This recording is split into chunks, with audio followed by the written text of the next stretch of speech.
ఈ సంవత్సరం మీ జన్మ తేదీల ప్రకారము మీ జాతకం ఏ విధంగా ఉందో చూద్దాం.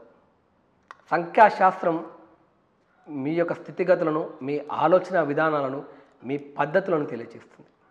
మీరు కనుక 1, 10, 19, 28 తేదీలలో జన్మించారా అయితే మీరు 1వ నెంబర్ సంఖ్యకు చెందినవారు అవుతారు. ఈ సంవత్సరం అనగా 2017 సంవత్సరము 1వ నెంబర్ జాతకులకు ఏ విధంగా ఉందో ఒకసారి అవలోకనం చేద్దాం.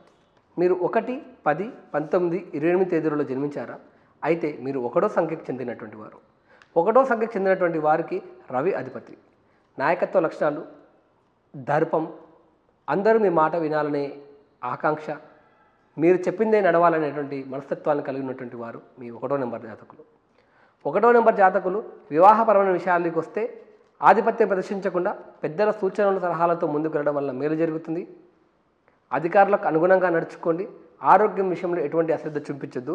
2017 సంవత్సరము పెద్దల అనుభవజ్ఞుల సూచనల మేర ముందుకు వెళ్తే లక్ష్య సాధనలో 10 అడుగులు ముందుకు వెళ్ళే ఆస్కారం ఉంది. మీరు 1వ నెంబర్ జాతకులైతే 2017 సంవత్సరం మీకు నిజంగా అదృష్టమైన సంవత్సరంగా చెప్పుకోవచ్చు.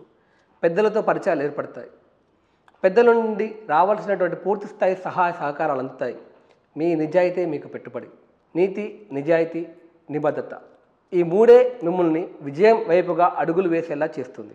అదేవిధంగా మీ ప్రయత్నాలకు పెద్దల నుండి పూర్తి సహకారం అందుతుంది. కాకపోతే మీరు చేయవలసిందల్లా ఒకటే, స్పష్టమైన ప్రణాళిక, స్పష్టమైన ఆలోచన ధోరణిని కలిగి ఉండి సమయాన్ని వృధా చేయకుండా మీరు పరిగెత్తితే విజయం మీ సొంతం. అదే కాకుండా పూర్తి స్థాయి ఫలితాలను పొందడానికి గోధుమలు, రాగిని, ఎర్రని వస్త్రాలను దానం చేయడము, అదేవిధంగా దేవాలయ సందర్శనం చేసినప్పుడు కానీ పూజాది కార్యక్రమాలలో పాల్గొన్నప్పుడు ఎర్రని పూలను దానం చేయండి లేదా ఎర్రని పూలతో పూజించండి, మంచి జరుగుతుంది. ఆరోగ్యపరమైనటువంటి విషయాలకు వస్తే నేత్ర సంబంధమైనటువంటి, హృద్రోగ సంబంధమైనటువంటి ఇబ్బందులు వచ్చే అవకాశం ఉంది.